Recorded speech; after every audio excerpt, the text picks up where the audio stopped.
Hello hello, j'espère que vous allez bien. Je vous retrouve pour le book haul du mois d'août. Alors on est déjà le 2 septembre, j'ai pas eu le temps de filmer avant et cette vidéo sortira certainement dans une semaine parce que je viens de sortir une vidéo hier. J'ai pas mal de choses à vous montrer, alors je vous montre juste une partie parce que je peux pas tout porter. En fait, je n'ai ouvert aucun colis du mois d'août parce qu'avec bébé qui est arrivé au mois de juillet, etc.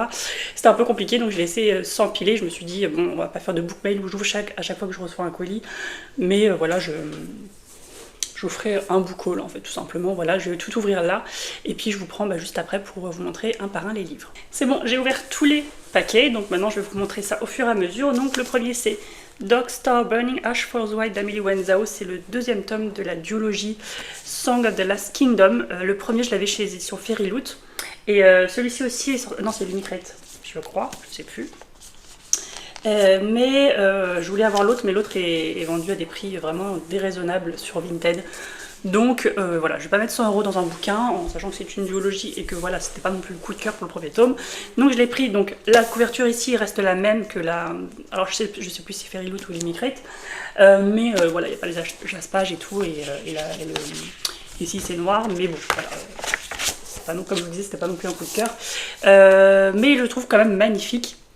Donc là, on est dans un monde avec des dieux démons, mythologie asiatique, hein, comme vous pouvez vous en douter. Et puis, il y a aussi une magie interdite. Et voilà, j'avais adoré la fin du premier tome qui annonçait quelque chose d'assez périlleux pour le second tome. Donc j'ai vraiment hâte, c'est une duologie en plus. Donc voilà, il n'y a pas de raison de ne pas finir encore une saga.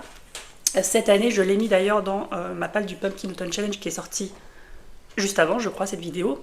Donc voilà pour celui-ci. Amélie Winehouse, c'est aussi la personne qui a écrit, alors je sais plus comment s'appelle la duologie, mais je crois que le premier tome c'est Blood Air, ou un truc comme ça, et j'avais très envie de la lire aussi. Je sais pas si c'est une réécriture du Petit Chaperon Rouge, en tout cas d'après la couverture j'ai l'impression.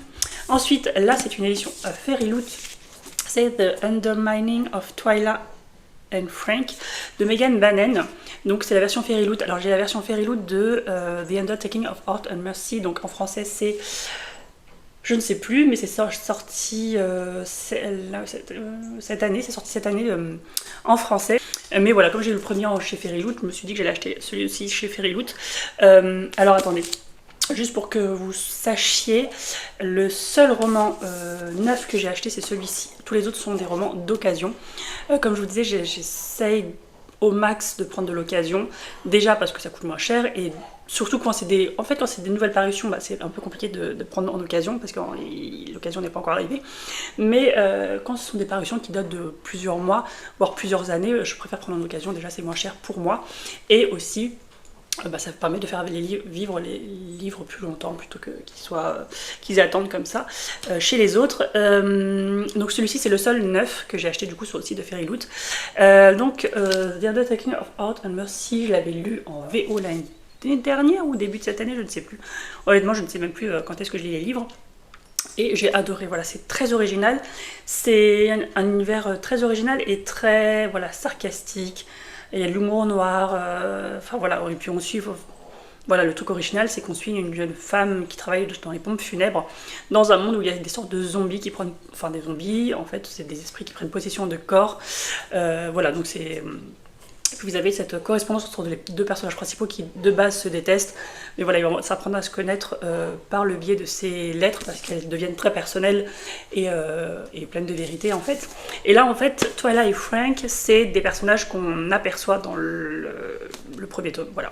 Donc c'est dans le même univers, c'est un tome compagnon, je vous conseille peut-être de lire quand même le premier avant, voilà, même si ce sont des histoires compagnons, en général, moi je préfère quand même lire dans l'ordre parce que vous avez quand même des petits clins d'œil. Voilà, il est très beau. Voilà, c'est vraiment dans le même style que l'autre, sauf que c'est pas les mêmes couleurs en fait. Voilà. Et je sais pas si Line Papers à la fin c'est les mêmes. Non, c'est pas les mêmes. Voilà, voilà. Donc il est très très beau, les couleurs aussi. L'autre, c'est l'inverse, je crois qu'il est rose, quelque chose comme ça, et vert comme ça ici. Donc voilà. Celui-ci, je l'ai pas mis dans ma palle du Pumpkin Autumn Challenge, alors que j'aurais pu, parce que voilà, ça parle quand même de pompes funèbres, etc. et de zombies. Ensuite, je me suis pris Mysteries of Thorn Manor chez Big Bang, donc édition Grimoire. J'avais lu Sorcery of Thorns quand il est sorti en édition Grimoire, pas sa première version, et j'avais beaucoup aimé, même si moins que Vespertine par exemple, son autre roman qui est sorti aussi chez Big Bang je crois. Et en fait celui-ci je voulais pas l'acheter neuf parce que il coûte 19,95 et il est tout petit. Alors pareil c'est une édition grimoire donc vous avez les pages un peu comme ça. Mais j'avoue que pour le peu de pages, il fait même pas 200 pages, il fait 187 pages. Je voulais pas mettre 20 € dedans, donc j'ai attendu qu'il arrive en occasion. Donc j'ai trouvé sur Vinted. Donc il est quand même très beau. Enfin c'est la même couverture, enfin la même couverture, le même style de couverture que Sorcery of Thorns. Et là en fait on va suivre apparemment. Je l'ai mis aussi dans ma palle du Pumpkin Autumn Challenge. Je crois qu'il y en a pas mal que j'ai mis dans ma palle dans mes réceptions du mois de. Par contre là les end papers sont trop beaux. Si vous connaissez Sorcery of Thorns, c'est des grimoires en fait qui peuvent s'avérer dangereux et se transformer voilà, en monstres ou faire jaillir des monstres, je ne sais plus. Et voilà, donc moi j'ai vraiment hâte de le lire parce que voilà. Mais après j'ai l'impression que c'est un peu comme, si vous avez lu à Cotard, je le répète, mais je l'ai dit dans ma page du Pumpkin Autumn Challenge, A Court of Frost and Starlight, la petit roman nouvelle qu'il y a entre les 3 premiers tomes et le 5e tome de Dakotar, je l'ai trouvé un peu inutile et j'ai l'impression que c'est un peu la même chose en fait, plus pour pour continuer en fait le fan service en fait, mais voilà, je l'ai pris quand même parce qu'il est très beau et parce que j'avais bien aimé Sorcery of Thorns. Ensuite, je me suis pris, toujours en occasion, Porcelaine sous les ruines d'Ada Vivalda chez l'édition Olin. Donc, toujours. Donc, Olin fait des très belles éditions, je sais pas si on va pouvoir relier. Alors chez édition Olympe, je n'ai lu aucun livre je crois pour le moment, mais il y a Dawn of Onyx qui me tente beaucoup parce que depuis qu'il est sorti en français, d'ailleurs le tome 2, en anglais pardon, depuis qu'il est sorti en VO, il me tente beaucoup et le tome 2 vient de sortir il n'y a pas longtemps. Et il y a aussi Powerless de Lauren Roberts qui va sortir et que voilà. Alors il y a des avis très mitigés comme des coups de cœur pour ce roman dans la sphère anglophone, mais voilà, moi ça me tente beaucoup parce que je veux me faire quand même mon propre avis.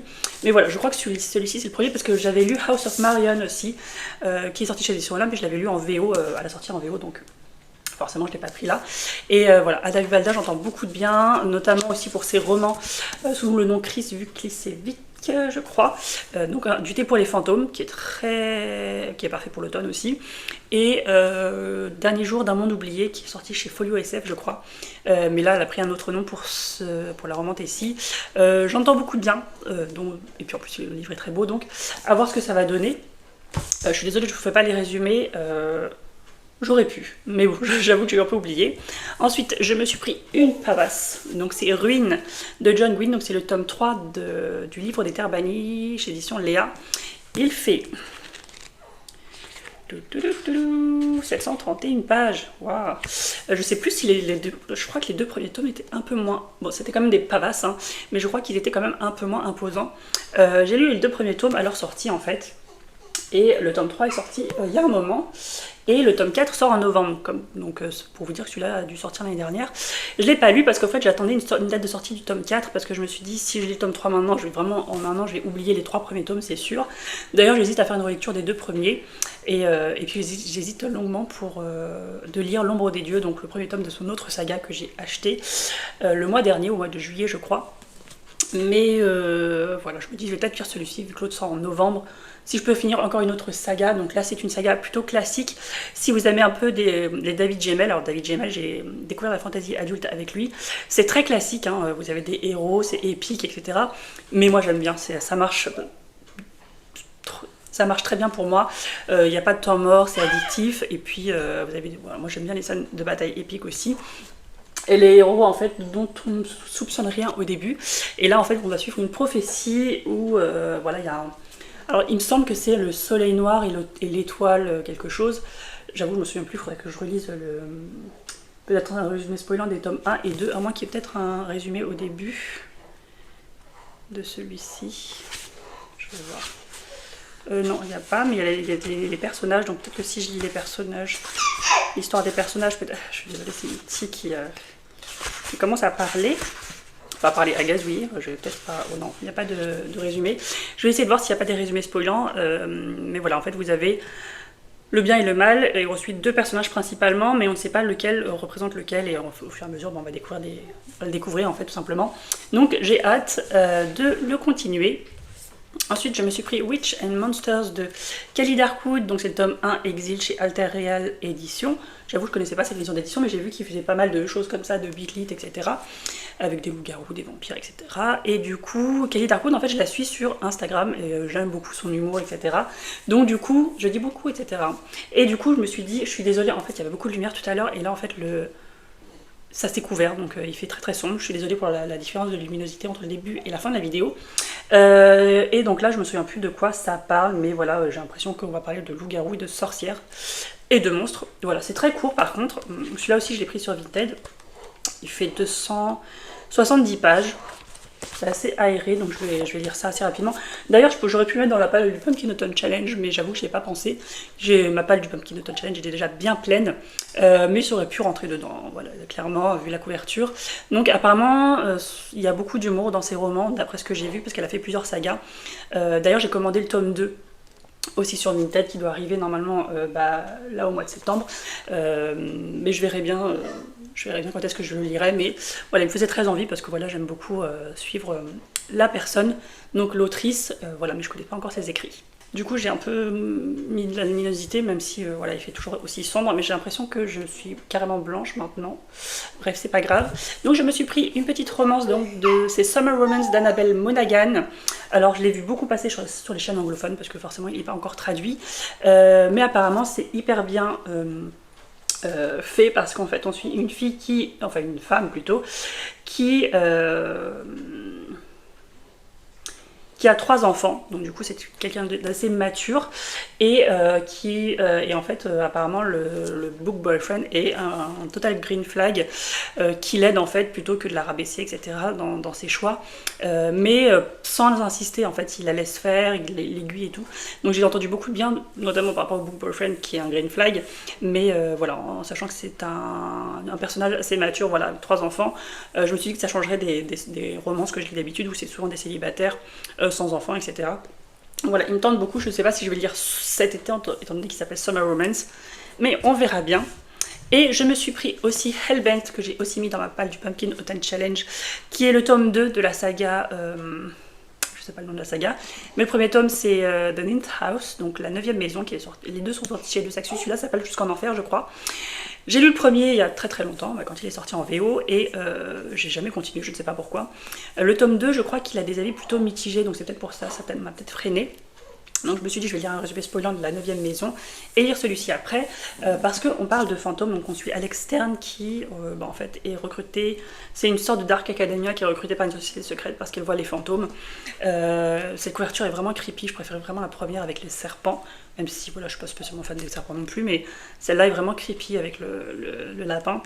Mais voilà, on va voir ce que ça donne, il est un peu épais quand même. Bon, il fait 470 pages. Ah, j'avais pas vu les Hand Papers.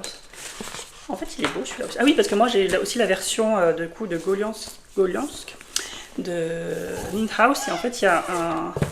Ouais, voilà, il y a aussi quelque chose comme ça mais en métallisé gris pour le premier tome. Donc voilà, je vais voir ce que ça donne. Je sais pas si j'aurai le temps de le lire pendant ce Pumpkin Autumn Challenge, mais bon, on verra bien. Ensuite, les 2 derniers romans que j'ai pris, c'est une duologie. Alors j'avoue que quand il est sorti en VO, ça m'avait tenté. Après voilà, la hype est passée et en fait j'ai fini par oublier. Et là, il est ressorti en français, sauf que c'est une duologie et une autre duologie est sortie, plus un autre roman, un autre premier tome de cette autrice. Et en fait, j'entends beaucoup bien de cette autrice en fait. Il y a beaucoup de coups de cœur, il y a beaucoup de très bonnes lectures, je vois très peu de lectures mitigées ou de mauvaises reviews. Donc je me suis dit, j'hésitais entre ces 2 saga, mais bon, je me suis lancée et j'ai pris Le Pont des Tempêtes et La Reine Traîtresse, donc tome 1 et 2 de la duologie, je sais pas comment s'appelle la duologie, de Daniel L. Jensen, donc chez Brajlon. Alors il y a les versions reliées, mais je trouvais que j'aimais pas trop en fait ce qu'il y avait derrière la dust jacket, donc j'ai préféré prendre celui-ci en brochet. Il y a le premier tome de la seconde duologie, parce qu'en fait je crois que c'est 3 duologies qui suivent 3 couples de personnages différents dans le même univers, etc. Et là en fait il y a L'Héritier Insoumis, je crois, c'est le premier tome de la seconde duologie qui est sorti en français. Et le tome 2, je sais pas s'il est sorti en VO, bref. Et en fait j'hésitais entre sa saga aussi un peu nordique, mythologie nordique viking, qui s'appelle Fate in Blood, donc en français c'est c'est toujours chez Brajlon, mais je me souviens plus du titre en français. C'est un destin ancré dans... un destin ancré dans le sang, je crois que c'est ça. Et j'ai hésité, seulement le premier tome est sorti, mais j'ai vu beaucoup plus de coups de cœur sur le premier, cette saga-là, que sur la deuxième. Et je me suis dit, bon, de toute façon, je vais essayer de lire dans l'ordre de parution, comme pour découvrir un auteur ou une autrice, je pense que c'est mieux. Donc je me suis dit, je vais commencer par celle-ci. Apparemment, même quand c'est pas des coups de cœur, c'est des lectures assez addictives. C'est la Reventaisie. Je me souviens plus de c'est quoi l'histoire, mais apparemment vous avez une espèce d'île où vous pourriez y accéder, c'est un peu compliqué, d'où le pont des tempêtes, et c'est un peu le nœud commercial de cet univers. Et vous avez du coup une princesse, je crois, qui va devoir... je me souviens plus honnêtement. Elle doit épouser le roi Arène, voilà, pour un traité de paix, etc. Je sais pas trop ce qui va se passer, mais apparemment Arène est un bon boyfriend, donc pourquoi pas. Mais apparemment c'est assez addictif. Voilà. Donc c'est tout pour le book haul du mois d'août. 1, 2, 3, 4, 5, 6, 7, 8, 9, 10. Et ben j'ai été assez raisonnable parce que j'en ai acheté que 10, en sachant que ma moyenne, bon, avant je lisais entre 12 et 16 livres par mois, là j'en lis plutôt entre 8 et 10, voire 12, ça dépend. Donc voilà, c'est à peu près ce que je lis par mois, donc ça n'agrandit pas trop non plus ma pile à lire. Mais par contre, là on est le 2 septembre et j'ai déjà commandé 7 livres, que je n'ai pas encore reçus, mais voilà, ça fait déjà 7, en sachant que là j'en suis qu'à 10, donc bon, on va bien voir. N'hésitez pas à me dire s'il y a des romans qui vous tentent dans ce book haul, s'il y en a que vous avez lu. N'hésitez pas à me donner aussi vos retours, voilà, comme ça peut peut-être m'aider à les sortir de ma palle assez rapidement. Et puis n'hésitez pas à me dire aussi si vous faites le Pumpkin Autumn Challenge, et s'il y en a que vous lire en LC avec moi, ça me ferait très plaisir. Je vous laisse mettre un petit commentaire, et si vous ne savez pas quoi mettre, mettez... voilà, de toute façon là, je vais prendre le dernier livre que j'ai pris, donc soit un serpent, soit une épée, soit une fleur, voilà, histoire de marquer votre passage. Sur ce, je vous laisse, et puis je vous retrouve pour une nouvelle vidéo.